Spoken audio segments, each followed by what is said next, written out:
They told me 3 days before the family trip, don't bring your fiancée, she's not really family yet and we want blood only. So I said, no problem, but I won't be bringing my wallet either since I booked the beach house and paid the deposit. By that night, my phone was blowing up with sorry messages and suddenly my fiancé was always welcome once they saw the trip was dead without my money. I never thought my own family would try to erase the woman I love.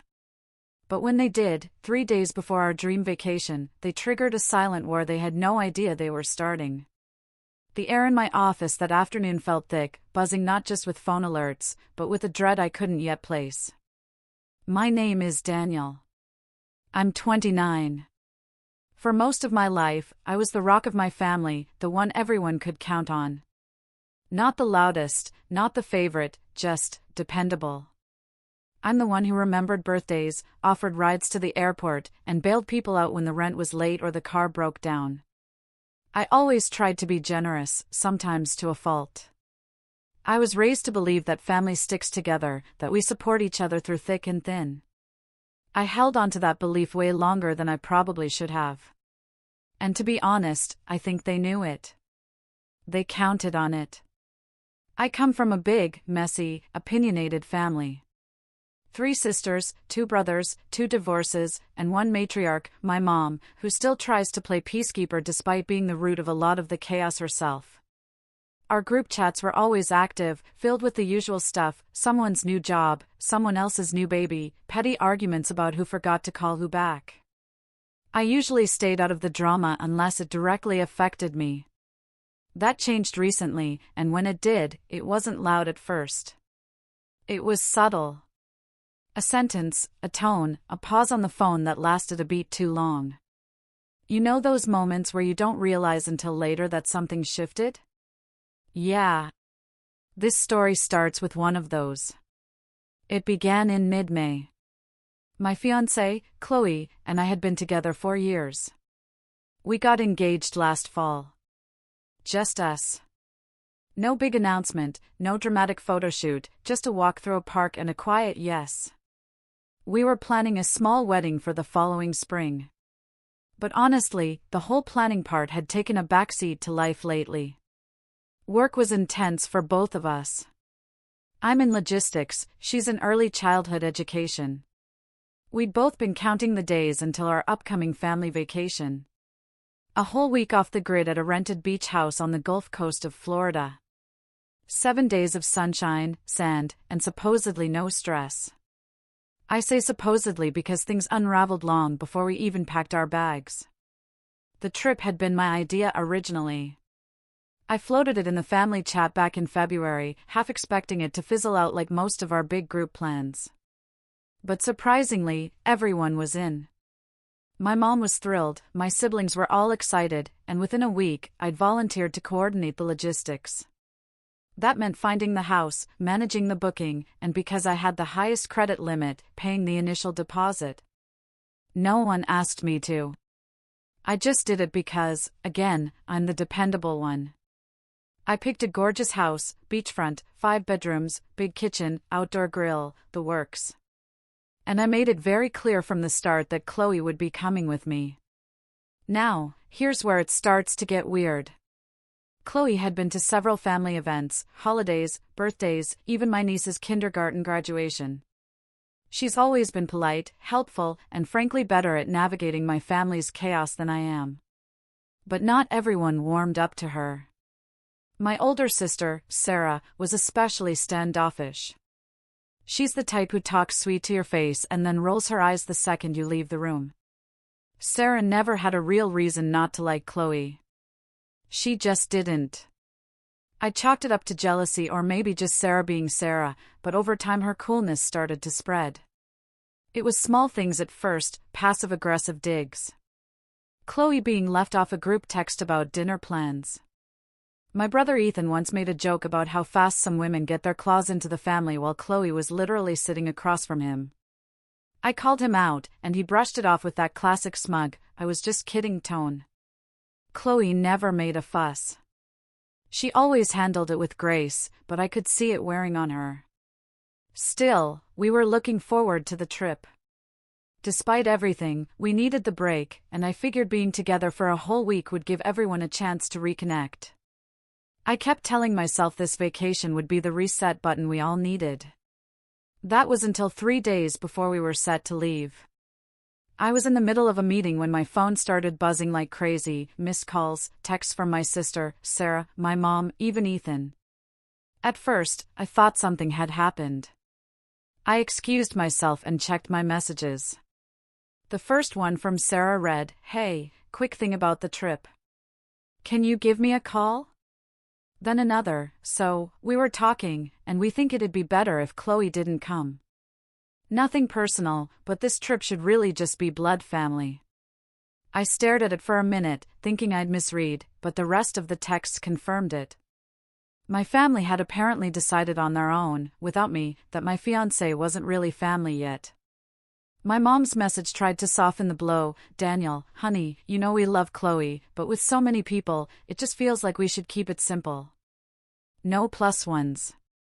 We want this to be about family bonding." I called Sarah first. She answered on the first ring, all fake cheer. "Hey, so glad you called. Did you see our messages?" "Yeah," I said slowly. "I saw them. What exactly is going on?" She launched into this bizarre explanation about how they all talked it through and felt it would be less chaotic if only immediate family came. No kids, no fiancés, no girlfriends, just the core family. "But Chloe is immediate," I said. "We're engaged. She's going to be my wife." There was a pause. Then Sarah said, "Yeah, but she's not technically yet. You know what I mean? It's not personal." That phrase again. Not personal. Except, of course, it was. I hung up shortly after, not trusting myself to keep the anger out of my voice. Chloe was sitting on the couch when I came out of the room. She looked up at me, already knowing something was wrong. "They don't want me there," she said quietly. I nodded. "They said they wanted it to be just blood family." She didn't say anything for a long moment. Then she smiled, but it didn't reach her eyes. "Okay. I won't go." I sat beside her, heart pounding, stomach sinking. I hated how calm she was, how quickly she accepted it. That was the part that hurt the most. How used to this kind of thing she was. That night, I didn't sleep much. I kept going over everything in my head. The months of planning, the money I'd already put down, the fact that not once had anyone brought this up before now. They waited until the last second, and they assumed I'd just roll with it. That I'd go along with their decision like always. But they'd miscalculated. Because what they didn't realize was that the beach house was booked in my name, the deposit paid with my card, the balance not due until check-in. They thought they could cut Chloe out and still enjoy the vacation I made possible. And that, more than anything, lit a fire in me. I wasn't going to yell. I wasn't going to argue. I was going to pull the rug out from under them in the calmest, most surgical way possible. And it started with one simple message the next morning. Just 2 sentences sent to the family group chat, understood about Chloe. "No problem. I'll respect your wishes, but I won't be bringing my wallet either." Then I turned off my phone and waited. I woke up the next morning to 27 missed messages. I didn't check them right away. Instead, I made breakfast with Chloe like it was any other weekend. She was unusually quiet, but not distant, just thoughtful, maybe trying to read my mood before asking anything. She knew I wasn't the type to act impulsively. She also knew that when I said I wasn't bringing my wallet, I wasn't bluffing. We sat down with our coffee, eggs, and toast, and I finally unlocked my phone. My notifications lit up like a Christmas tree. It was a progression. At first, the messages were full of confusion. "Wait, what do you mean, Daniel? What wallet?" Then it quickly spiraled into a digital meltdown. "Are you seriously canceling on us because of this? Don't be dramatic. We're literally asking for one thing. We've already packed. And from Ethan, dude, you can't screw us over like this. Sarah, as expected, leaned fully into martyr mode. I was just trying to keep the trip simple and stress-free. I didn't mean for any of this to get blown out of proportion. If Chloe staying behind is that big of a deal, just say so. I thought we were on the same page, right? Because nothing says on the same page like blindsiding me 3 days before the trip with a thinly veiled "your fiancé doesn't count" message. But the one that hit me hardest came from my mom. "I love you, Daniel, but you're being unfair. We didn't exclude Chloe because we don't love her. We just wanted this vacation to be about us. You've always been so level-headed. Don't let her create a wedge between you and your family." Chloe, who had been sipping her coffee beside me in silence, noticed my expression tighten. "Let me guess," she said softly. "I'm the problem now." I handed her the phone without a word. She scrolled through the messages. I watched her face. She didn't cry, didn't say anything, just nodded to herself like she'd finally received confirmation of something she already suspected. "I don't want you to cancel your trip," she said. "It's not worth the drama." I reached for her hand across the table. "Chloe, they don't get to treat you like this. Not anymore. Not while expecting me to foot the bill." She stared down at her plate. "It just sucks. I thought things were getting better." "Yeah," I said, "so did I." But the messages kept coming, and they weren't getting any kinder. The tone shifted fast. First it was confusion, then guilt-tripping, then anger. "You're being manipulative. You always act like you're better than the rest of us. You think money gives you power, but it doesn't buy you family, Daniel." That last one was from Ethan. I had to laugh at that. Ethan, who still owed me close to $4,000 from a loan 3 years ago that he'd conveniently forgotten, was lecturing me about what money could and couldn't buy. I didn't reply, not to any of them. Instead, I called the rental agency. The woman who answered was polite and sympathetic. I explained I needed to cancel the reservation. She informed me that I'd lose the deposit, which I already expected, but the remaining balance wouldn't be charged since we were still within the cancellation window. "Do you want to reschedule or just cancel outright?" she asked. I paused. Then I looked over at Chloe, still sitting quietly in her robe, pretending to read her book. "Actually," I said, "I'd like to reschedule for 2 people. I booked the same house, just 1 week later. Same beachfront view, same 7 days, same perfect getaway. Only this time, it would be just me and Chloe. No group texts, no whispered judgments, no Sarah rolling her eyes, no Ethan asking if I could cover the groceries and Venmo him later. No one leaving Chloe out of dinner plans or mocking her job or pretending her chair wasn't empty at the table. Just us. I waited a full day before telling the family.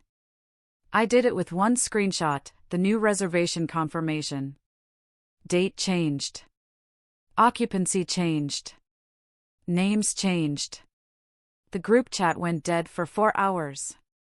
Then Sarah broke the silence. "So, we're not going? Did you really cancel the whole thing because of Chloe? You could have just talked to us." This was childish. I didn't respond. Not yet. Instead, I forwarded them the cancellation notice. No message, no explanation, just the cold, impersonal confirmation email that spelled out in bold black letters, "Reservation has been cancelled per guest request."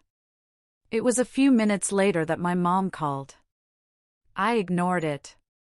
She tried again. Then she left a voicemail. "Daniel, sweetheart, I know you're upset. I just wish you'd come to me first before doing something so final. This trip was supposed to be for all of us. Can't we just fix this?" I saved the voicemail. I don't know why. Maybe because I could hear it. The subtle shift in her voice, the realization, the fear behind the softness. They knew now. Knew that this wasn't just about Chloe. It was about every single time they took me for granted and assumed I'd just go along, smile through it, pay for it, swallow it. But this wasn't the end of it. 2 days before the original trip date, I got an email from my brother Ethan with the subject line, "Can you just listen?" I opened it half expecting more guilt-tripping, but it wasn't that. It was worse. Ethan had gone behind my back, contacted the rental agency himself, tried to convince them that he was the organizer and that there had been a mix-up with the reservation. Claimed the deposit was accidentally put on my card and that the booking should be transferred to him. He even offered to pay again in full just to secure the dates, but the agency declined, politely but firmly. They informed him that unless his name was on the reservation or he had written permission from the cardholder, they couldn't legally transfer anything. He attached the agency's reply to his email, then added this, "Come on, man. Don't let your pride ruin this. We already told everyone we were going. People booked time off. Kids are excited. Don't punish everyone over a misunderstanding." A misunderstanding. That's what they were calling it. Now.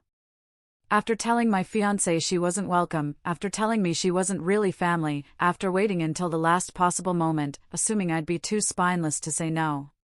Chloe and I were watching a movie when I read that email. She leaned her head on my shoulder, unaware of what I was reading. I didn't say anything about it. Not yet. The next day, my phone rang again. It was Sarah. I answered. She didn't say hello, just launched into it. "I don't understand what you're trying to prove." "Excuse me," I said. "All of this. Canceling the trip, ignoring everyone, acting like you're some kind of victim. It's exhausting." I let the silence hang in the air. She continued, "I'm just saying. If Chloe is that sensitive, maybe it's a sign." I nearly dropped the phone. "Say that again," I said. "You heard me," Sarah snapped. "We didn't say she couldn't ever come.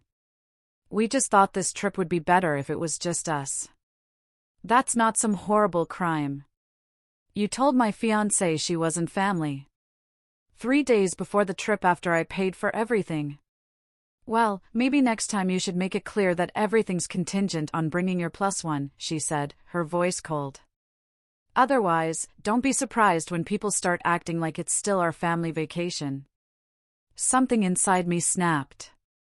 Not loudly, not dramatically, just a quiet internal crack. The kind that happens when years of small slights and forced tolerance finally hit their limit. "Don't worry," I said, my voice low. "There won't be a next time." Then I hung up. I sat there for a long time, staring at the wall, thinking about every birthday where I'd overpaid so no one else had to. Every group dinner where I picked up the check because no one else reached for their wallet. Every phone call where I played therapist while they vented about their latest drama, then hung up without asking about my life. And Chloe, always the outsider, always walking on eggshells. No more. And just when I thought the silence would hold, just when I thought maybe, just maybe, they'd back off and let it go, I got another message from Ethan. But this time, it wasn't just a message. It was a photo of my mom, Sarah, Ethan, and the rest of them on a beach, smiling with the caption, "Change plans. Found our own spot. Looks like we didn't need you after all." They had rebooked somewhere else at the last minute without telling me, without apologizing. And that was the moment. The betrayal wasn't the message itself. It was the look on their faces, the smugness, the finality, the way they made sure I'd see it. And that's when I knew this wasn't over. Not even close. When I saw the picture Ethan sent, something inside me went quiet. Not angry, not heartbroken, just still. It was like staring down a long hallway of memories and realizing all at once that the door had already closed behind you and you hadn't even noticed. My family sprawled across folding chairs on a different beach, drinks in hand, sunglasses on, smiles stretched wide across their faces like nothing happened. Like I didn't exist, like Chloe had never been mentioned. They'd found a way to move forward without me. Or at least they wanted to show me they could. I locked my phone, set it face down, then I just sat there. Chloe came in a few minutes later, humming quietly to herself with a towel over her shoulder and wet hair from her shower. She paused when she saw my face. "What happened?" she asked. I didn't want to show her the picture. I didn't want her to think this was about her because it wasn't. Not really. It was about me finally understanding my place in a family I'd spent years putting first. I stood up, took her hand, and said, "Come with me." We got in the car. No bags, no cooler, no packed beach supplies, just the two of us. I drove an hour and a half north to the kind of quiet stretch of coast no one in my family would think to look. I didn't speak the whole drive. Chloe didn't press. That was one of the things I loved most about her. She knew when to ask and when to just be there. We parked and walked down to the sand barefoot. There were no crowds, no volleyball nets, no kids shrieking with water guns, just waves, wind, and that late afternoon golden light you only get in early summer. We sat in silence for a long time. And then finally, I told her everything, showed her the picture, the caption, the messages. She stared at it for a few seconds, then shook her head, smiling without humor. "I'm not surprised," she said. "That stunned more than I expected." She looked at me. I hoped things would get better. I wanted to believe they could. "But Daniel, your family's been like this since day one." "I know," I said quietly. "Do you?" she asked. "Because every time they pushed, you gave. Every time they tested your boundaries, you moved the line." I didn't argue. Because she was right. She brushed sand from her ankle. "You're always so afraid of being the bad guy. So afraid of disappointing them." "Because they made me believe I owed them everything," I said, surprising even myself. Like I was supposed to carry the weight because I could. Chloe didn't say anything, just took my hand and held it. We stayed until the sun started to dip. And in that moment, something shifted, not in the world, but in me. I wasn't going to beg them to see my side. I wasn't going to send long messages trying to explain myself. I was done being the default yes man. That night when we got home, I opened the group chat one last time. Not to argue, not to fight. I typed, "Glad you found a new place. Hope you all enjoy it." Then I left the chat. Just like that. I half expected someone to add me back. No one did. Over the next few days, the silence stretched. No calls, no updates, no questions about where I was. It was like I'd never existed. Like I'd been edited out of the family timeline. And I'd be lying if I said it didn't hurt, because it did. Chloe tried her best to keep things light. She made pancakes in funny shapes. She suggested movie marathons. We played cards late into the night, and she let me win even when I knew she had the better hand. But I still caught myself scrolling through old photos when she wasn't looking.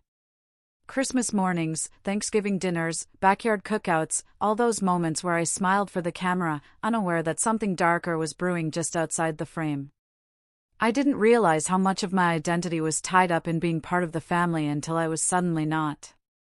The fall wasn't dramatic, no emotional breakdowns, no shouting, just a slow, hollow unraveling, like realizing the house you've been living in has cracks in the foundation and all your furniture is already sitting crooked.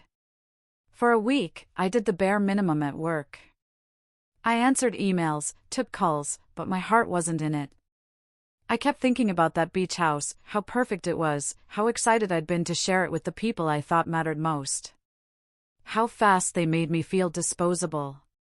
Then on a Thursday morning, something changed. Chloe left a note on the counter before work. Nothing poetic, just a line scribbled on the back of a receipt, "Let them go. You've got better things to build." I stared at those words for a long time. Better things to build. I sat down at my computer and pulled up the beach house reservation again. Our new reservation, the one for just the two of us. And I started making plans. We weren't just going to salvage a trip. We were going to make it ours fully, authentically, without compromise. I sent in a request to upgrade the package, added a private chef night, a beachside couples massage, and even booked a local photographer for a session at sunset. I bought Chloe a new beach dress she'd once admired in a store window but never splurged on. I ordered champagne, her favorite brand, to be chilled and waiting in the fridge when we arrived. It wasn't about money. It was about choice. I was choosing her fully and choosing us without needing anyone's permission. Chloe teared up when she saw everything I'd planned, though she tried to hide it behind a sarcastic comment about how I was going to make it hard to top this for our honeymoon. But I could tell what it really meant to her. That for once, she didn't feel like an afterthought. She felt prioritized. The week of the trip came fast. We packed light, left our phones on silent, and drove with the windows down, music up, wind in our hair. Every mile that passed felt like a layer peeling away, like shedding old skin. The house was even better than I remembered. Warm wood floors, big glass windows facing the ocean. A kitchen that begged to be cooked in. Chloe danced barefoot across the living room, spinning like a little kid, laughing louder than I'd heard in weeks. That first night, we sat on the back deck with wine and watched the tide roll in. No expectations, no obligations, just peace. And maybe it sounds silly, but I felt something settle inside me. Like for the first time in my adult life, I didn't need my family's approval to feel whole. We spent the week building our own traditions, morning coffee walks on the beach, making seafood pasta from scratch, late-night games, and old movie marathons. On the night we'd scheduled the photographer, Chloe wore the dress I bought her, and we took pictures barefoot in the surf. I looked at her and thought, this is the family I want to build. And slowly, the bitterness started to fade. I stopped checking for messages. I stopped replaying the betrayal in my head. Instead, I started thinking about what came next. Because if there's one thing being excluded taught me, it's how much time I'd spent living in their shadow. Letting their opinions shape my self-worth. Letting their needs override mine. Not anymore. I came home from that trip lighter, not just emotionally, but mentally. I started going to the gym again, eating better. I even dusted off a side business idea I'd abandoned a year ago, and started sketching it out in earnest. Chloe noticed the change. "You're different," she said one morning over breakfast. "How so?" "You stand straighter. You laugh more. You don't flinch every time your phone buzzes." I smiled. That's because I turned off notifications. But I knew what she meant. I wasn't waiting for approval anymore. I wasn't chasing peace from people who never wanted me to have it. I was creating it on my own. A few weeks later, I bumped into an old friend of mine from high school, Ben. We grabbed lunch, caught up, and talked business. He mentioned he was expanding his operations and looking for a partner who knew logistics.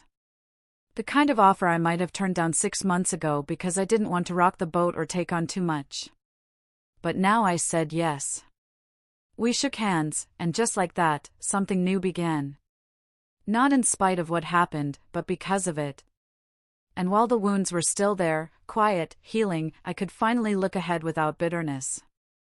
But just as I started to truly move forward, to rebuild my sense of self without them, they came back.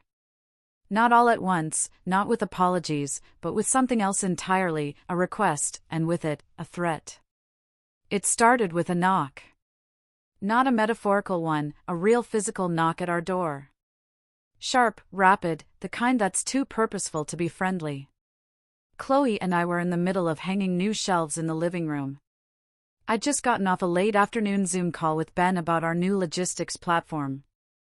Business was picking up faster than I anticipated.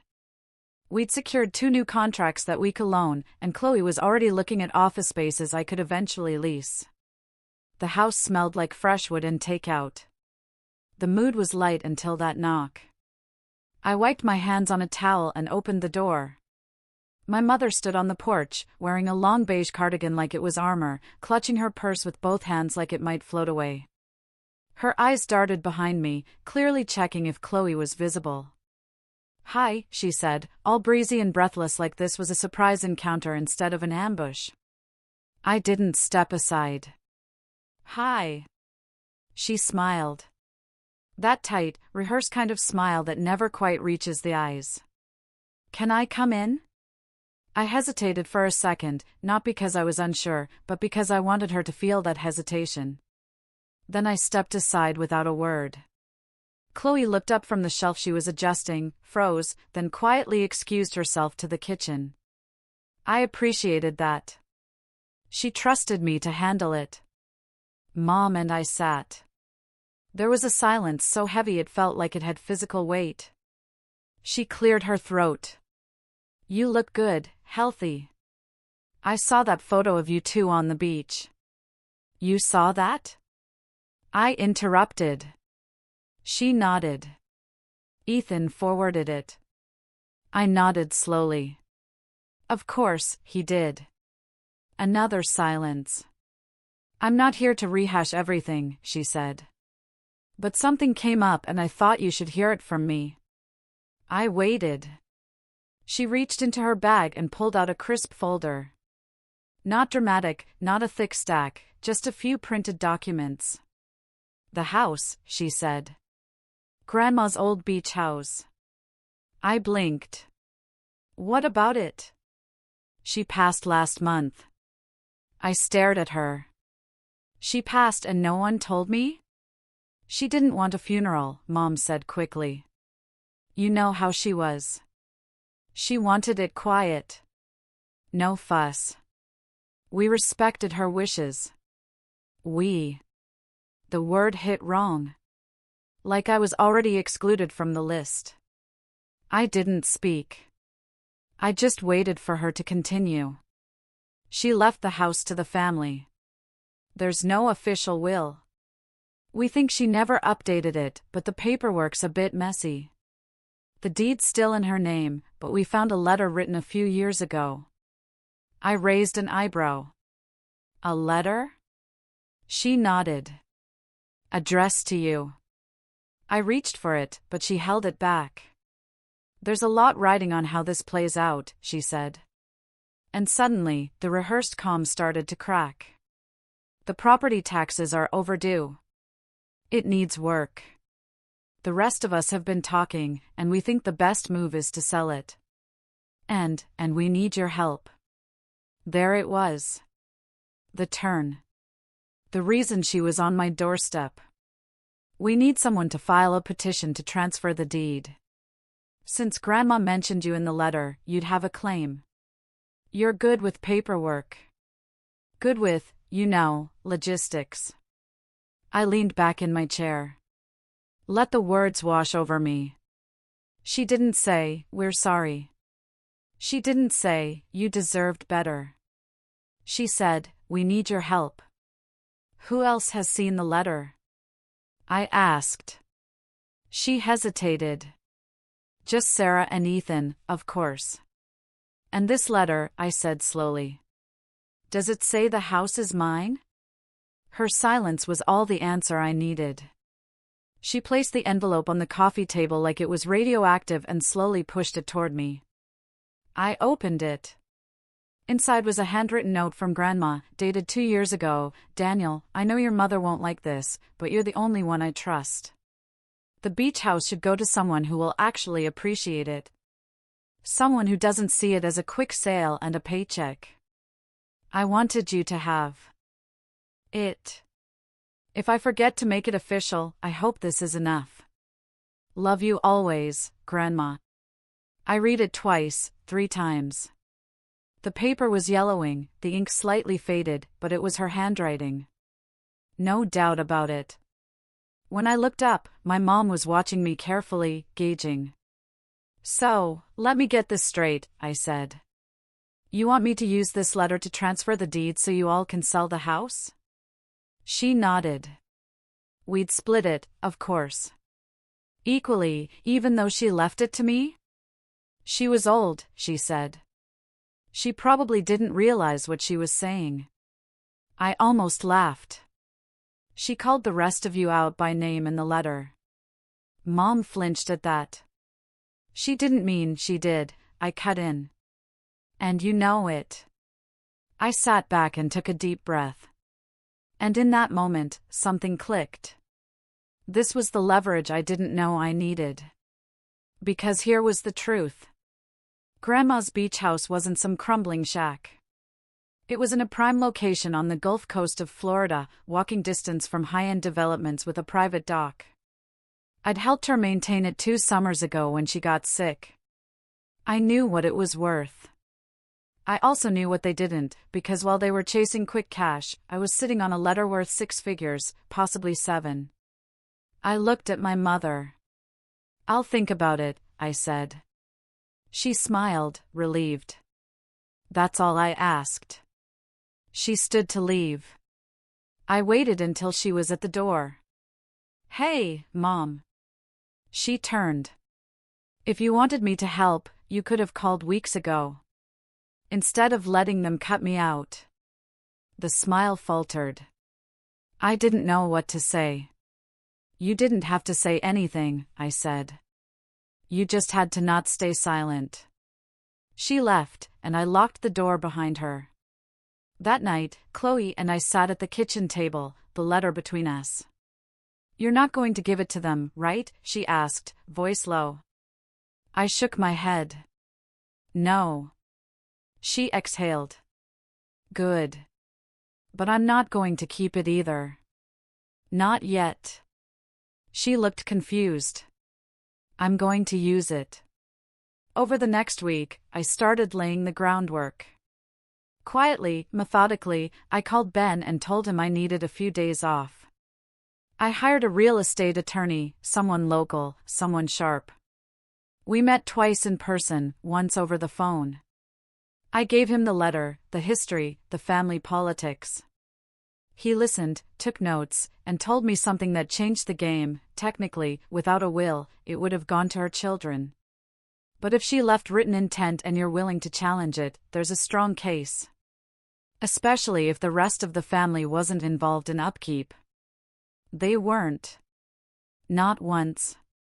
I'll file the petition, he said. We'll let the court decide. But I wasn't stopping there. I started calling contractors, inspectors, surveyors, not to sell, to restore. The house was old, yes, but it had bones, good ones, a deep foundation, real potential. And suddenly, I saw something else. A long game. While they squabbled over how to split a fictional sale price, I'd be renovating. While they played tug-of-war over a property they didn't legally own, I'd be building equity. And when the dust settled, I'd hold the keys. And something far more valuable, legacy. 2 weeks later, Ethan called. I let it go to voicemail. His voice was tense. Hey, so Mom said you might be helping with the house stuff. That's great, man. Really? Listen, we've been doing some research and the place might be worth more than we thought. Like a lot more. So, if you could, push that paperwork through fast, we'll cut you a bigger slice. I played the message for Chloe. She rolled her eyes. A slice. The next day, I got a message from Sarah. Daniel, I've been thinking a lot about everything.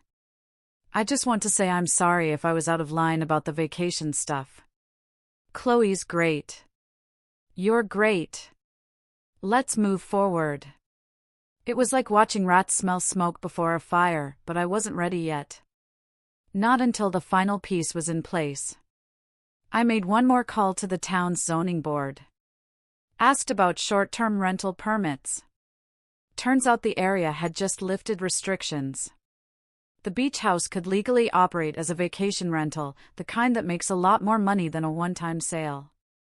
That night, I sat at the kitchen table with a blank sheet of paper and wrote out my plan step by step, finalize legal claim to the house. Begin renovation. Update the plumbing, kitchen, and siding. Apply for rental license. Turn the house into a luxury short-term rental. Year-round income. Invite no one. I didn't want to humiliate them. I wanted them to watch, to see what they threw away, to feel the absence. And just when they'd finally convinced themselves I was gone for good, they'd hear my name again. But not as a brother, not as a son, as the owner.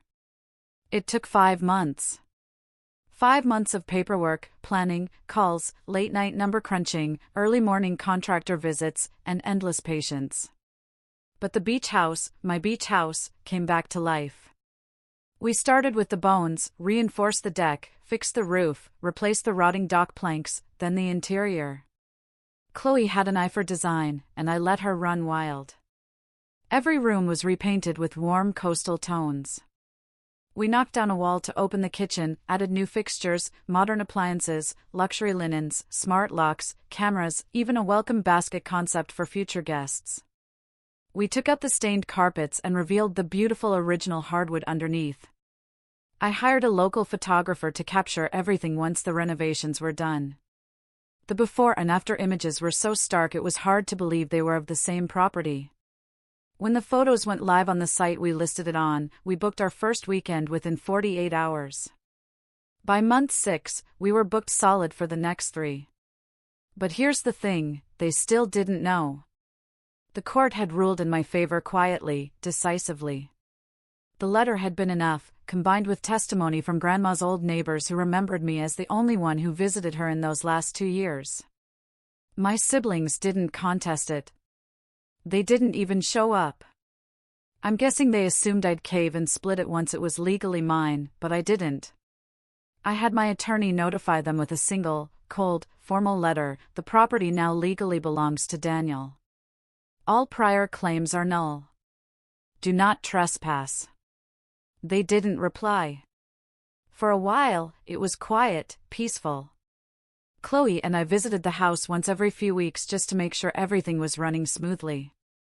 Sometimes we stayed for a night ourselves between bookings. Each time it felt more like a retreat we had earned, not inherited, but built. We even framed Grandma's original letter and hung it in the hallway, a private tribute. Then, about 3 months after the court ruling, I got a text from Ethan. Hey, quick question. Is there any way we could stay at the house for a weekend in August? Just us and the kids. We'd pay, obviously. Sarah and Mom were thinking it would be nice to go back like old times. I stared at the message for a full minute. I almost ignored it. Almost. But then I remembered the picture. Looks like we didn't need you after all. So, I opened the calendar, saw that weekend was still open, and replied, of course, you can book it like anyone else. Here's the link, followed by the rental listing. Link. 5 minutes later, I got a reply, wait, this is you? I didn't answer. Another message followed, you're seriously running it as a rental and not even a family discount? Then another, so, you're profiting off it now?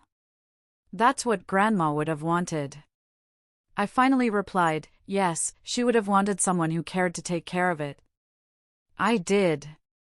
You didn't. That shut him up for a while. But the next message wasn't from Ethan.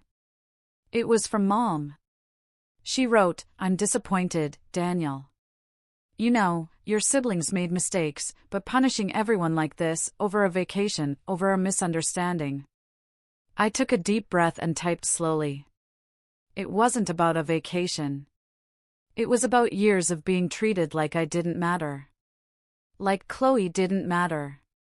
Like I was only useful when I was paying or fixing things. This house, it's not punishment. It's proof. Proof that I can build something without needing any of you. She left it on read. I thought that would be the end of it, but Sarah, being Sarah, couldn't resist. 2 weeks later, she booked a weekend using a fake name. I didn't catch it right away, but when the confirmation came through, something felt off. The name was odd, and the payment method was tied to a burner account. Chloe and I double-checked and pulled up the phone number linked to the reservation. It was hers. She tried to sneak in, so I canceled the reservation. No refund. Sent her a short message: next time you try to lie your way into my house, try using a name that isn't tied to your high school email account. She didn't reply. Instead, she posted on Facebook a long, ranting status about greedy relatives who betray the family over property and value money over blood. She didn't name me directly, but the subtext was obvious. I had mutual friends messaging me, asking if I was okay. I said I was better than okay. I was free. Because here's what no one tells you about cutting off toxic family: the peace you gain is worth every ounce of guilt they try to sling at you. And it didn't stop with the beach house. The logistics business I co-founded with Ben? It exploded. We landed a 6-figure contract with a regional distribution network, and I was able to hire a full-time team within 8 months. I gave Chloe a ring that made her cry all over again, this time out of joy. We got married at the beach house. Just a small ceremony. 20 guests. No family from my side. Just the people who actually loved us, who showed up, who chose us. We said our vows with the ocean behind us. Grandma's letter framed near the altar. Afterward, Chloe leaned in and whispered she'd be proud. I looked at the house glowing in the sunset, filled with laughter and music and love. She'd be relieved, I said. A month later, Ethan tried one last time. Called me drunk. Said he was in town and thought he'd stop by the house just to see it. I told him if he showed up, the cameras would catch him and the police would be called for trespassing. He hung up. I haven't heard from him since. Haven't heard from any of them, really. Every so often, someone from the extended family reaches out, tries to play mediator, says things like life's too short or you should forgive and forget. And I always answer the same way. I did forgive. I just didn't forget. That's why they're not welcome. The house is booked 6 months out now. We added a small plaque above the entryway that reads, "Built from ashes, kept with fire." Guests always ask what it means. I just smile and say, it's a long story, but it always ends the same, with a locked door. And me on the other side of it, smiling, because I am no longer their wallet. I am no longer their fallback plan. I am no longer their brother or their son or their scapegoat. I am the owner, and they are just people who used to know me. They tried to take my family from me. What would you have done in my shoes?